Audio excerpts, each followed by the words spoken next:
इसके थ्योरी के बारे में हम लोगों ने डिटेल से पढ़ चुका है।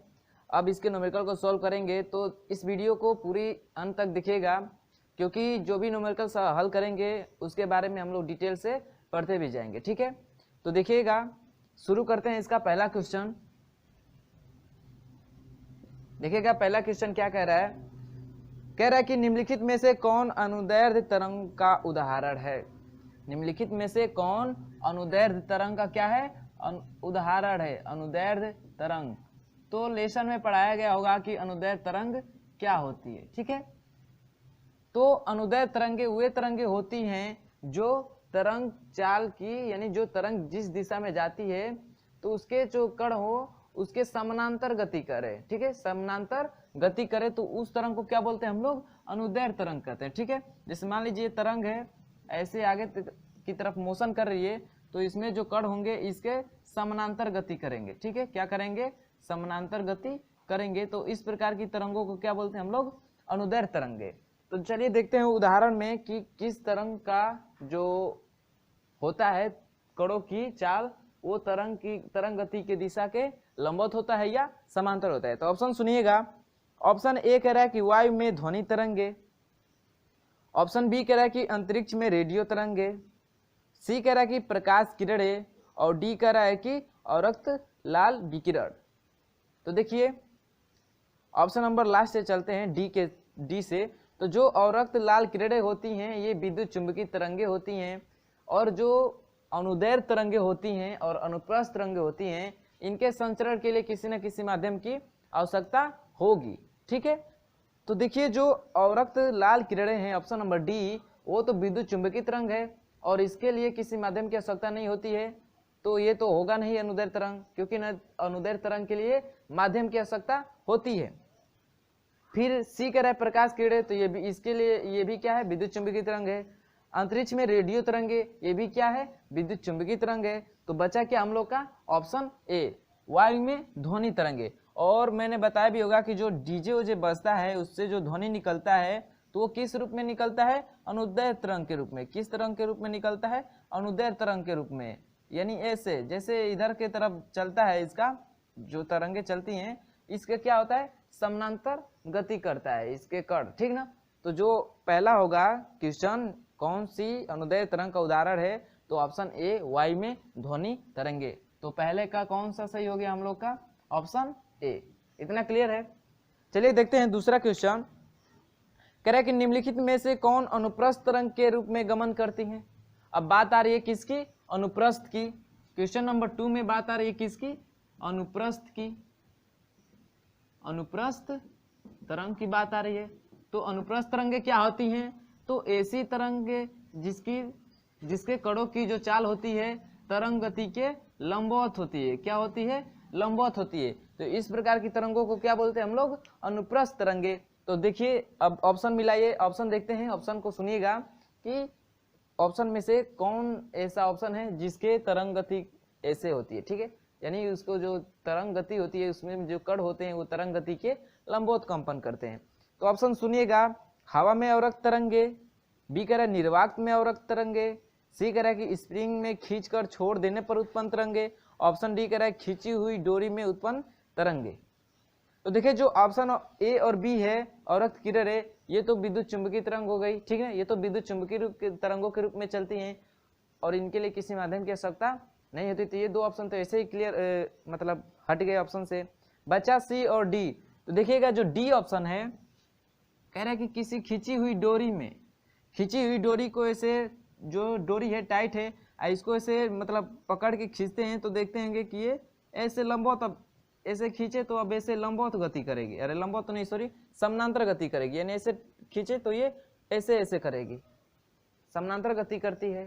ठीक है, तो ये भी ऑप्शन गया। बचा क्या हम लोग का, ऑप्शन नंबर सी, यानी स्प्रिंग को खींचकर और उसको छोड़ देते हैं तो उसमें जो गति होती है वो तरंग गति के जो उसके कण होते हैं वो लंबवत गति करने लगते हैं। तो इसलिए जो ऑप्शन नंबर सी होगा दूसरे का, वो क्या होगा, करेक्ट होगा।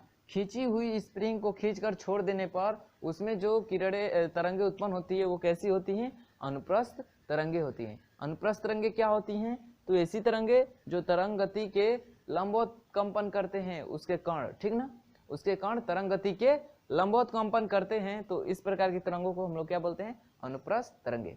इतना क्लियर है? तो देखिएगा तीसरा क्वेश्चन क्या कह रहा है। तीसरा क्वेश्चन देख लीजिएगा।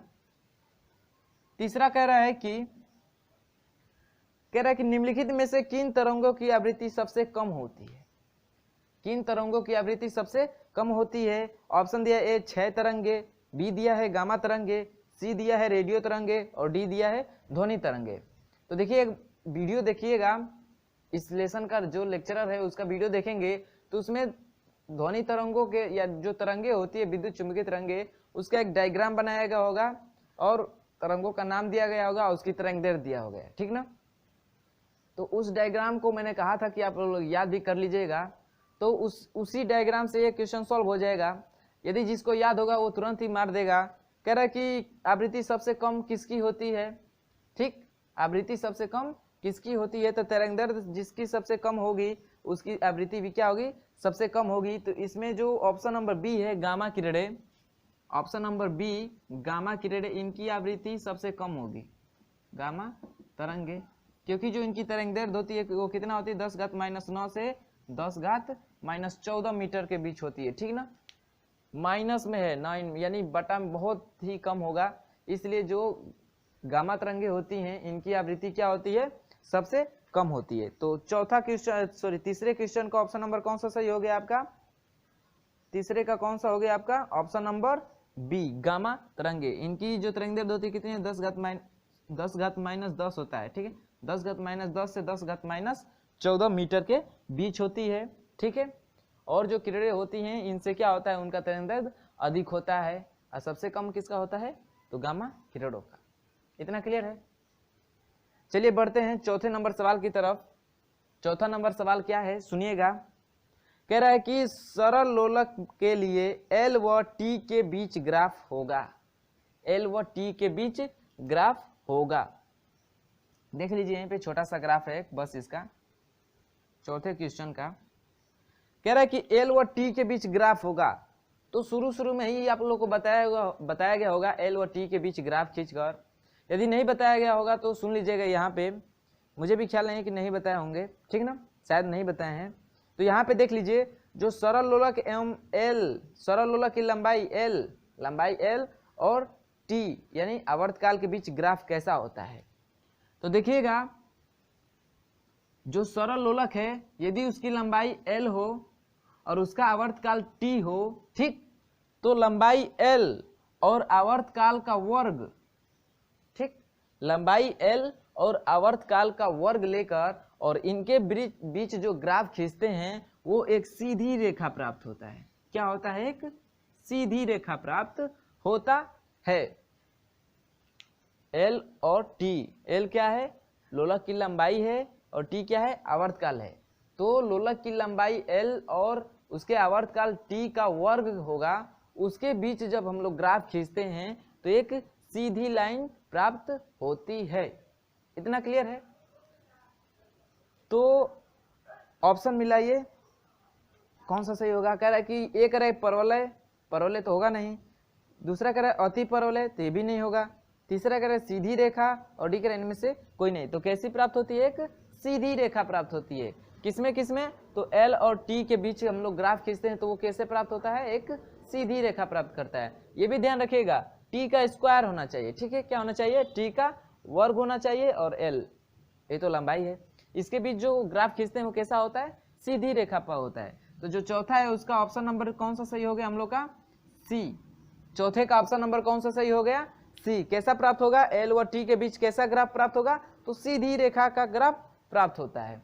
इतना क्लियर है? तो नोट करिएगा। फिर बढ़ते हैं 5वें नंबर क्वेश्चन की तरफ, ठीक है। 5 नंबर का क्वेश्चन सुनिएगा। कह रहा कि एक तरंग की आवृत्ति 120 हर्ट्ज है। यदि तरंग की चाल 480 मीटर पर सेकेंड हो तो तरंग की तरंगदैर्घ्य होगी। देखिएगा 5वें नंबर क्वेश्चन में क्या क्या दिया है। आवृत्ति दिया है n बराबर, तरंग की आवृत्ति दिया है 120 हर्ट्ज, 120 हर्ट्ज, और कह रहा है कि उसकी जो तरंगदैर्घ्य है, तरंगदैर्घ्य नहीं, उसकी जो चाल है वो कितना दिया है? v बराबर 480। कितना दिया है? 480 मीटर पर सेकेंड। तो कह रहा है कि उसका जो तरंगदैर्ध्य होगा कितना होगा। एक तरंग है जिसकी आवृत्ति 120 हर्ट्ज है और उस तरंग की चाल है 480 मीटर पर सेकेंड है, तो उस तरंग की तरंगदैर्ध्य कितनी होगी। तरंगदैर्ध्य क्या होती है, तो किसी भी तरंग को एक दोलन पूरा करने में वो जितनी दूरी तय कर लेती है वही क्या होती है, उसी दूरी को हम लोग क्या बोलते हैं, तरंगदैर्ध्य कहते हैं। तो चलिए हम लोगों ने जब पढ़ा था तरंग की चाल, तो वहां से v बराबर निकाल कर लाए थे हम लोग n इंटू लेमडा। इतना फार्मूला याद है, मैंने कहा था फार्मूला सब याद कर लीजिएगा। देखिएगा इन्हीं तीनों के बीच ये जो फार्मूला है रिलेशन बताता है वी एन और लेमडा के बीच में। ठीक, हम लोग को पूछा है लेमडा का मान, तो यहाँ से लेमडा बराबर निकालेंगे तो क्या हो जाएगा, v अपान एन हो जाएगा, v अपान एन हो जाएगा। तो चलिए v का मान रख दीजिए कितना, 480, n का मान रख दीजिए 120, 0 से 0 कैंसिल, और उसके बाद से कटाइए इसको, तो बार चौक 48, 4 बार में कट जाएगा ना 4। तो जो लेमडा आ गया वो कितना आ गया 4, और तरंगदैर्ध्य का मात्रा क्या होगा। तो देखिए जो तरंगदैर्ध्य होती है वो क्या होती है, एक दोलन पूरा करने में वो जितनी दूर चली जाती है यानी दूरी का मात्रा क्या होता है, मीटर। तो लेमडा का भी जो यानी तरंगदैर्ध्य का मात्रा क्या होगा, वो भी मीटर होगा, यानी उसकी जो तरंगदैर्ध्य होगी वो कितना होगी, 4 मीटर। किसका, ऐसी तरंग जिसका आवृत्ति कितना हो, 120 हर्ट्ज हो और उस तरंग की चाल 480 मीटर पर सेकेंड हो, तो उसका जो तरंगदैर्ध्य निकालेंगे वो कितना आएगा, 4 मीटर। तो चलिए ऑप्शन देखते हैं, पांचवे का ऑप्शन 4 मीटर, 4 मीटर। देखिएगा कौन सा है, option number B, option number जो बी है पांचवे का वो क्या है, करेक्ट है। ठीक, कितना आएगा तरंगदैर्ध्य उसका, 4 मीटर। इतना क्लियर है, समझ में आया सबको। ठीक है, समझ में नहीं आएगा तो वीडियो को रिवर्स करके पुनः देखकर आप समझ सकते हैं। ठीक है, चलिए बढ़ते हैं छठवें क्वेश्चन की छठवें क्वेश्चन की तरफ। देखिएगा छठा क्वेश्चन क्या कह रहा है, कह रहा है कि दो तरंगों की आवृत्तियों में एक संबंधित 2 का अनुपात है, उनके आवर्त काल में अनुपात होगा, अनुपात होगा। देखिए आवृत्ति में अनुपात दिया है, किस में दिया है, आवृत्ति में अनुपात दिया है, कितना दिया है, एक संबंधित 2 का। तो मान लेते हैं ये n1 है और ये क्या है, n2 है। पूछा है किसमें, तो आवर्त काल में, आवर्त काल में पूछा है संबंध। तो आवर्त काल जैसे मान लीजिए 2 आवृत्ति है तो आवर्त काल भी 2 होगा, जैसे n1 है n2 है तो ऐसे भी आवर्त काल t1 होगा और क्या होगा t2। तो इन्हीं के बीच क्या पूछा है, संबंध पूछा है कि t1 संबंधित t2 कितना होगा। ठीक है, कितना होगा। तो देखिएगा हम लोगों ने पढ़ा है फॉर्मूला n बराबर 1/t या t बराबर 1/n, इतना पढ़ा है हम लोगों ने, इतना सबको क्लियर है। तो चलिए यहाँ से इसी फार्मूले से, इस वाले फार्मूले से t1 और t2 का मान निकालते हैं। तो t1 बराबर कितना हो जाएगा, 1/n1। ठीक, और t2 बराबर कितना हो जाएगा, 1/n2। इसको समीकरण 1 मान लीजिए, इसको समीकरण 2। पूछा है t1/t2 यानी t1 संबंधित t2, इसका मतलब क्या होता है, संबंध का मतलब होता है बटा, यानी t1/t2 का मान निकालना है हम लोग को। तो t1/t2 का मतलब समीकरण 1 में समीकरण 2 से भाग कर देंगे तो इसका बटा ये हो जाएगा ना। चलिए भाग कर देते हैं, तो क्या होगा, समीकरण 1 भागे समीकरण 2 से क्या हो जाएगा, यहाँ पे देख लीजिएगा t1/t2 हो जाएगा, अब बटा बराबर कितना होगा, 1/ क्या हो जाएगा 1/n1, अब बटा में 1/n2।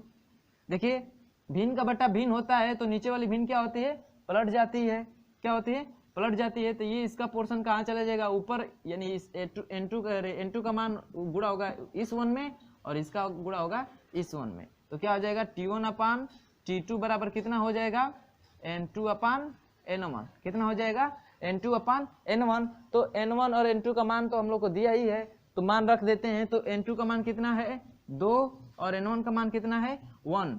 तो जो t1/t2 का मान निकल के आ गया वो कितना आ गया, 2/1। इस बटा को क्या लिख सकते हैं हम लोग, संबंध ही लिखते हैं ना, अनुपात ही लिखते हैं, यानी t1/t2 होगा वो कितना आ गया, 2/1। बटे का मतलब अनुपात, बटे का मतलब अनुपात। तो जो t1 यानी उसके जो आवर्त काल हैं उनमें अनुपात कितना होगा, 2:1 का।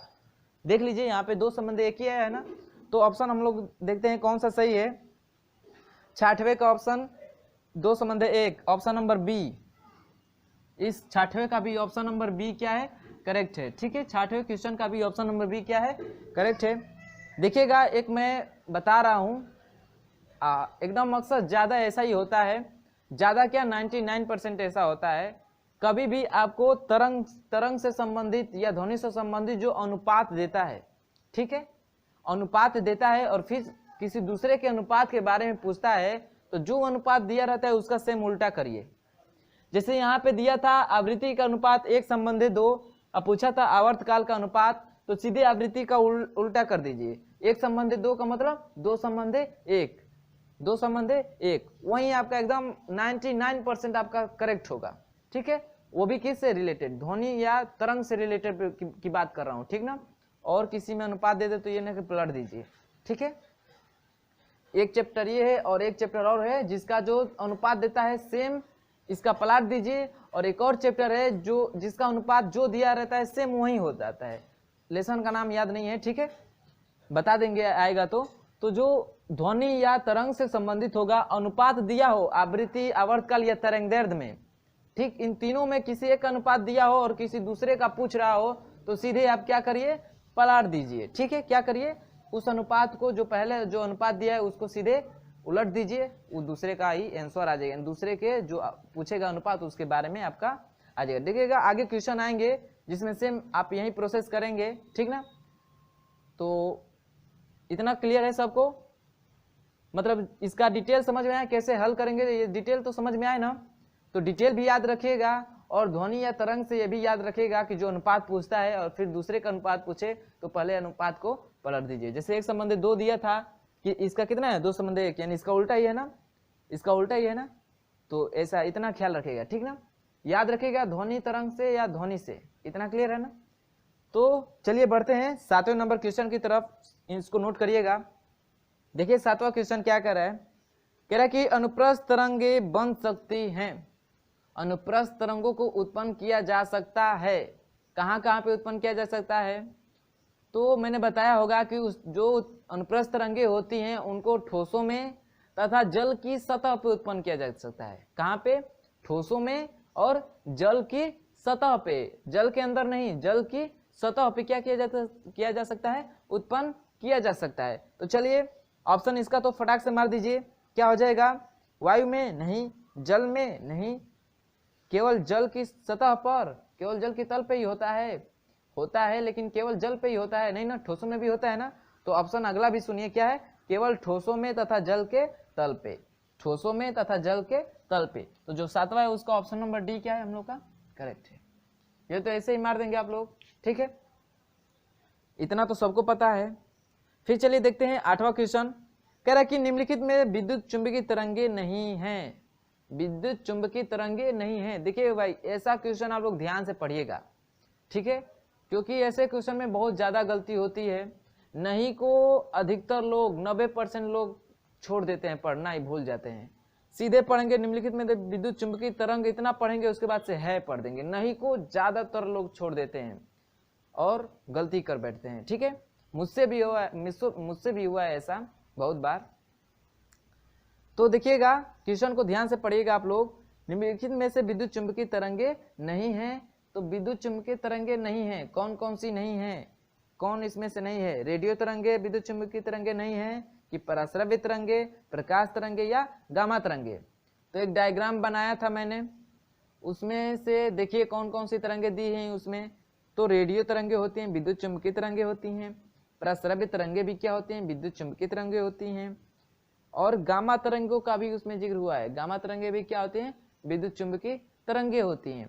प्रकाश देखिए, प्रकाश भी एक प्रकार का विद्युत चुंबकीय तरंग है, तो इसमें तो अगर प्रकाश को भी ले लेते हैं विद्युत चुंबकीय तरंग के रूप में, तो इसमें से तो ऑप्शन कोई नहीं मिलेगा। लेकिन याद रखिएगा जो प्रकाश होता है, क्वेश्चन नंबर 8वें में जो प्रकाश होता है, ठीक, जो प्रकाश होता है ये दो रूपों में चलता है, कण के रूप में और तरंग के रूप में।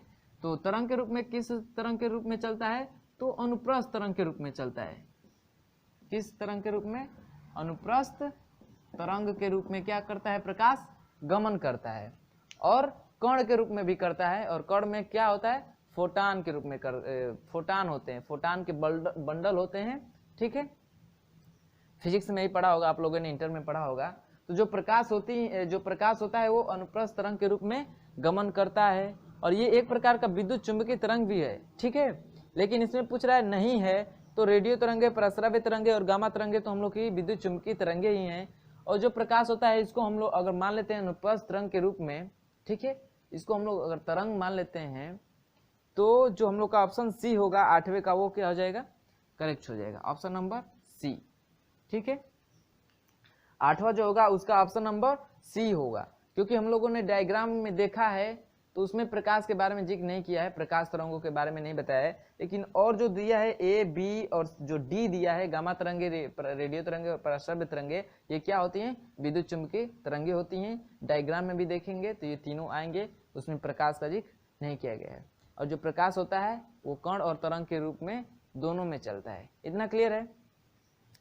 तो चलिए 8वां का ऑप्शन नंबर कौन सा हो गया, करेक्ट, सी हो गया। बढ़ते हैं 9वें क्वेश्चन की तरफ, ठीक, कहां पे, 9 नंबर क्वेश्चन की तरफ। देखिए 9 नंबर क्या कह रहा है, कह रहा है कि एक इलेक्ट्रॉन का आवर्तकाल 0.05 माइक्रोसेकेंड है, उसकी आवृत्ति होगी, आवर्तकाल दिया है, क्या दिया है, आवर्तकाल, बहुत ही आसान है, ठीक है, फार्मूला सब जिसको याद रहेगा वो फटाक से कर देगा। टी का मान दिया है कितना, 0.05 माइक्रोसेकेंड, क्या दिया है, माइक्रोसेकेंड। एक माइक्रोन में कितना होता है, एक जो माइक्रोन होता है वो बराबर होता है 10⁻⁶। अब जो भी हो मात्रक सेकेंड है तो सेकेंड, मीटर होगा तो मीटर की तरफ, यानी एक माइक्रोन का मतलब होता है 10⁻⁶। इतना क्लियर है? ये एक माइक्रोन का है, तो दिया है 0.05 माइक्रोसेकेंड दिया है, तो इसको चेंज कर देंगे सेकेंड में तो कितना हो जाएगा, 0.05 गुणे 10⁻⁶ सेकेंड हो जाएगा। इतना क्लियर है? कह रहे इसका आवृत्ति होगा, तो आवृत्ति पूछ रहा है, n का मान क्या कर रहा है, पूछ रहा है, तो n बराबर क्या होता है, 1/t होता है, तो n बराबर निकालेंगे तो 1, और t का मान कितना है, 0.05 गुणे 10⁻⁶, 0.05 गुणे 10⁻⁶। चलिए दशमलव को हटाने के लिए ऊपर से 100 से गुणा करेंगे, ऊपर नीचे तो ऊपर हो जाएगा 100 और नीचे हो जाएगा 5, और गुणे इसको ऊपर ले जाएंगे तो प्लस में हो जाएगा, घात माइनस में है, ऊपर ले जाएंगे तो प्लस में हो जाएगा। इतना हो गया। आवृत्ति का मात्रा क्या होता है, हर्ट्ज, क्या होता है, हर्ट्ज। अब इसको कटाएंगे तो n बराबर कितना आ जाएगा, 5 दूना 10, 0 गुणे 10⁻⁶ हर्ट्ज। हर्ट्ज या कंपन प्रति सेकेंड होता है, क्या होता है, कंपन प्रति सेकेंड होता है, इसका मात्रा कंपन प्रति सेकेंड होता है, हिंदी में लिख दें, कंपन प्रति सेकेंड होता है, ठीक। तो देखिए आवृत्ति कितना आ गई, आवर्तकाल इतना दिया था, इसकी आवृत्ति ही पूछ रहा था, तो आवृत्ति कितना आ गई, 20 गुणे 10⁻⁶ हर्ट्ज या कंपन प्रति सेकेंड। तो देखिए आइए ऑप्शन मिलाते हैं हम लोग, ऑप्शन मिलाते हैं, 20 गुणे 10⁻⁶, 20 गुणे 10⁻⁶, option number B, option number B जो है कौन सा क्वेश्चन है भाई, ये 9 नंबर का जो सवाल है उसका ऑप्शन नंबर बी क्या है, करेक्ट है। इतना सबको क्लियर है? ये तो छोटे छोटे हैं, इसको तो आप तुरंत कर सकते हैं या ऐसे भी मार सकते हैं, ठीक है, माइंड में ही कैलकुलेशन करके आप मार सकते हैं। चलिए बढ़ते हैं 10वें नंबर क्वेश्चन की तरफ, ये भी बहुत ही छोटा है, ठीक है। देखिएगा जो 10वां क्वेश्चन है क्या कह रहा है, 10वां क्वेश्चन, ठीक है, इस वीडियो का लास्ट क्वेश्चन है। 10 क्वेश्चन ज्यादा नहीं लेकर चलेंगे, ठीक है, क्योंकि ज्यादा लेने पे ओवरलोड हो जाता है, ठीक ना, तो इसलिए हम लोग कमी क्वेश्चन करेंगे, उसको अच्छे से पढ़ते हुए चलेंगे, ठीक है। देखिए 10वां क्वेश्चन क्या है, यदि प्रकाश तरंग की चाल 3 गुणे 10⁸ मीटर पर सेकेंड है तथा आवृत्ति 5 गुणे 10⁻14 साइकिल प्रति सेकेंड, या वही साइकिल प्रति सेकेंड, कंपन प्रति सेकेंड या हर्ट्ज, ये आवृत्ति का मात्रक है, ठीक है, हो तो तरंगदैर्ध्य होगी। देखिएगा ऐसा क्वेश्चन हम लोगों ने कर चुका है, कह रहा है कि तरंग क्या दिया है, चाल दिया है, v बराबर दिया है 3 गुणे 10⁸ मीटर पर सेकेंड, ठीक, और उसकी आवृत्ति दे दिया है n बराबर दे दिया है कितना, आवृत्ति दे दिया है 5 गुणे 10⁻14 हर्ट्ज लिख देते हैं। ठीक है, क्या लिख देते हैं, हर्ट्ज, या क्या लिखा है, और क्या लिखा है, साइकिल प्रति सेकेंड लिखा है, साइकिल प्रति सेकेंड लिखा है। ठीक है, इसका मात्रक है। तो कह रहा है कि इसका तरंग दैर्ध्य होगा, तो मैंने बताया है क्या, तरंग आवृत्ति और तरंग चाल में जो संबंध होता है v बराबर क्या होता है, n इंटू लेमडा। लेमडा का ही मान पूछा है तो v बराबर क्या हो जाएगा, n। और एक सवाल हम लोगों ने इसी पे किया है, कौन सा सवाल था भैया, वो सवाल नंबर बता रहे हैं अभी, क्वेश्चन नंबर था आपका, कहाँ गया भाई, क्वेश्चन नंबर 5वां, आवृत्ति और तरंग की चाल दिया था, तरंग दैर्ध्य पूछा था, हम लोगों ने इसी फार्मूले का यूज किया था और मान निकाले थे। तो देखिए इतना तो जो बच्चे होंगे अच्छे वो तो कर ही लेंगे, नहीं तो मैं भी हल कर दे रहा हूँ। ठीक है, क्योंकि कमेंट आने लगते हैं एक ही सवाल पे और दूसरा भी सवाल हो, और बहुत ऐसे बच्चे हैं जो कहते हैं कि सर उसको भी कर दीजिए, तो इसलिए मैं भी नहीं छोड़ रहा हूँ आप लोगों के ऊपर, मैं भी कर दे रहा हूँ। ठीक है, जो मेरा काम है वो मैं कर दे रहा हूँ। तो देखिएगा v का मान दिया है कितना, 3 गुणे 10⁸, और n का भी मान दिया है कितना, 5 गुणे 10⁻14। इसको सॉल्व कर लीजिए, 3 में 5 से डिवाइड करिए, भाग जाएगी नहीं ना, पॉइंट बढ़ाएंगे तो 0 बढ़ेगा, 30 हो जाएगा, अब 5 6 का 30, यानी दशमलव बढ़ाए और 6 बार भाग गई, इतना गई, अगुड़े 10⁸ है, ये भी जाएगा ऊपर तो क्या हो जाएगा, माइनस में हो जाएगा 10⁻14। और उसके बाद इस तरंग दैर्ध्य का मात्रा क्या होता है, मीटर।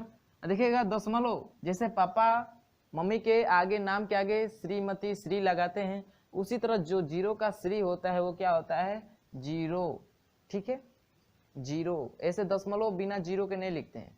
ठीक है, अगर दशमलव पहले कोई अंक ना हो तो उसका श्री लगाना बहुत ही आवश्यक हो जाता है, 0.6, 0.6 ऐसे नहीं लिखते हैं, 0.6। इतना क्लियर है।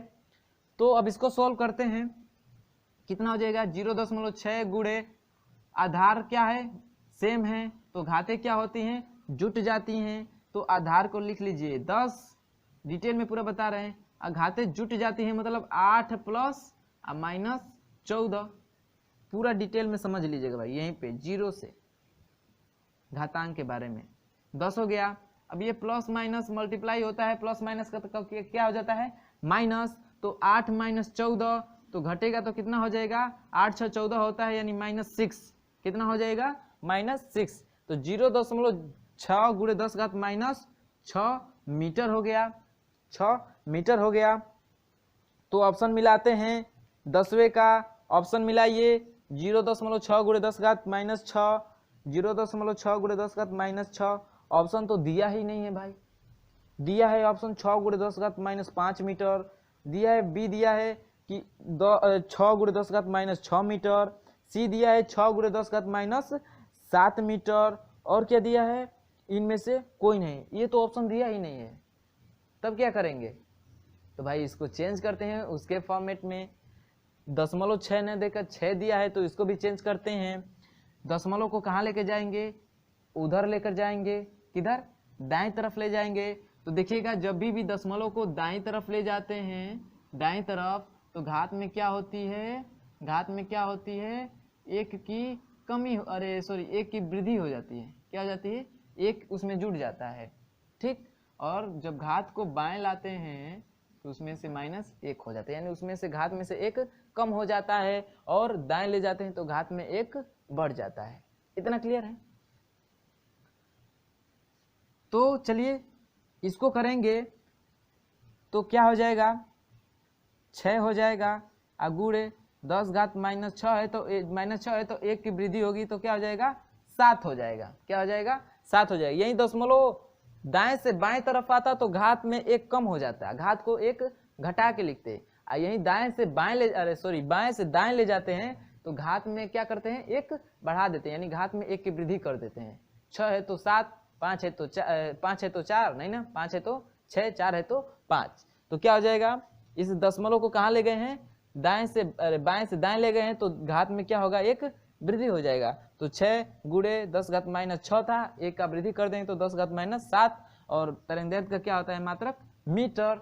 तो अब ऑप्शन देखिए, अब तो 6 के फॉर्मेट में आ गया ना। अब ऑप्शन मिलाइए, 10 घात माइनस 6 गुणे 10 घात माइनस 8 मीटर, सही होगा नहीं। 6 गुणे 10 घात माइनस 6 मीटर, इतना है नहीं है।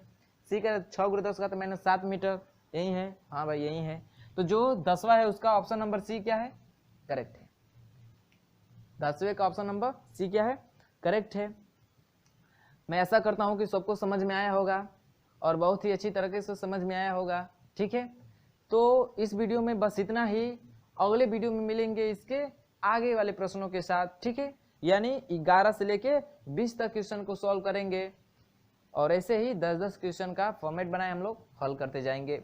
इसमें बहुत ही ज़्यादा क्वेश्चन है, दिया है 60-67 के करीब में दिया है क्वेश्चन, तो इसको हम लोग अच्छे से पढ़ेंगे, ठीक है। 10-10 क्वेश्चन ही ले चलेंगे वीडियो में, क्योंकि वीडियो बहुत ही लंबा हो जा रहा है। तो उससे पढ़ने में बहुत से लड़के होते हैं जो बोर हो जाते हैं। ज़्यादा देर का भी क्लास क्या होता है, बेकार होता है, ठीक ना। अगर इंटरेस्ट आएगा तो मज़ा है, लेकिन कितना भी इंटरेस्ट हो, यदि लंबा क्लास हो जाता है तो मन बोर होने लगता है। तो हम लोग 10-10 क्वेश्चन ही लेके चलेंगे। यदि सॉल्यूशन में ज़्यादा करना होगा तो फिर थोड़ा क्वेश्चन को हम लोग कम कर देंगे। यदि अगर ऑप्शनल ही आया तो क्वेश्चन को हम लोग बढ़ा भी सकते हैं, ठीक है। लेकिन हम लोग का जो एवरेज है वो 10 का है, ठीक है। 10-10 क्वेश्चन का पढ़ते हुए चलेंगे। तो इस वीडियो में बस इतना ही। यदि वीडियो अच्छा लगा होगा तो लाइक करिएगा, अपने दोस्तों में शेयर करिएगा, और जिन्होंने हमारे चैनल को सब्सक्राइब नहीं किया है वो सब्सक्राइब कर ले, और साथ ही बेल आइकन को प्रेस करके ऑल नोटिफिकेशन का जो ऑप्शन है उसको ऑन कर लें, जिससे हम लोग जितनी भी नई वीडियो यूट्यूब पे अपलोड करें उसको नोटिफिकेशन आपको समय से मिलती रहे।